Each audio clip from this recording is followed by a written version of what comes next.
Ushobora kuba wakibaza ngo ko tubona filime nyinshi zakiniwe i Burayi ndetse no muri Amerika, twe muri Afurika nta filime dukina? Kora follow hano kuri HABA Media ubundi turebere hamwe filime 5 zo muri Afurika zanditse amateka ku isi hose kandi zarakozwe n'Abanyafurika.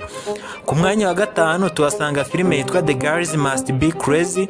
Iyi ngiyi yakiniwe mu gihugu cya Botswana ndetse no mu gihugu cya South Africa.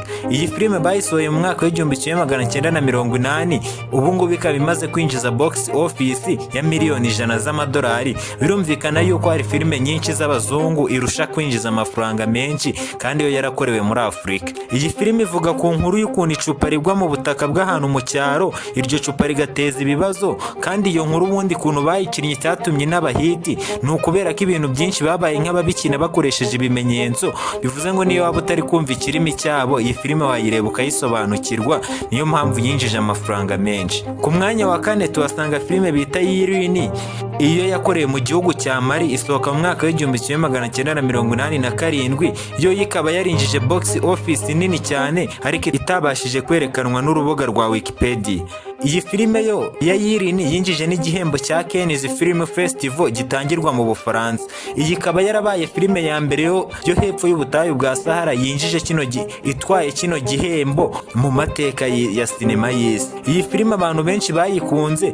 Iyi filime ya Muri yoyo yatwaye igihembo cya Cannes Film Festival gitangirwa mu Bufaransa kandi ikaba yarahise yandika amateka yuko ariyo filime ya mbere itsindiye kino gihembo. Iyi filime y'inkuru yari yatumye abantu bayikunda ni ukuntu yerekanaga ubwami bwo muri Afurika mu cyaro bwari bubayeho mu bihe bya kera.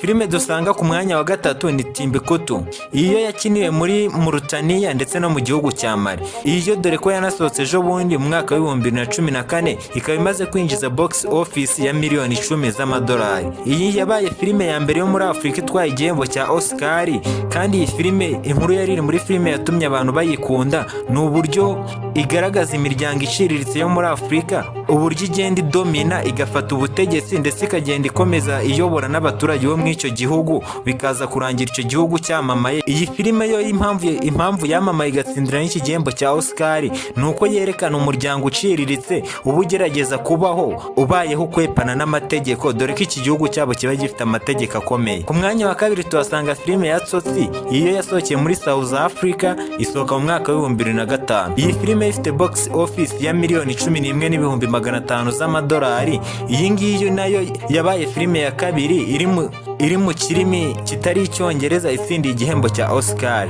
Iyi filime y'impamvu yamamaye igakundwa cyane ivuga ivuga ku muntu bari igisambo, noneho yaba yiyibiye imodoka agasangamo akana, ako kana bikaba ngombwa agahitamo kukarera, bikarangira ahinduye n'ubuzima, akava ku buzima bwo kuba igisambo agahinduka akaba umubyeyi mwiza bitewe n'ako kana aba yasanze mu modoka. Filime y'ibihe byose y'Abanyafurika yamamaye kurusha izindi dusanga ku mwanya wa mbere ni Black Panther. Iyo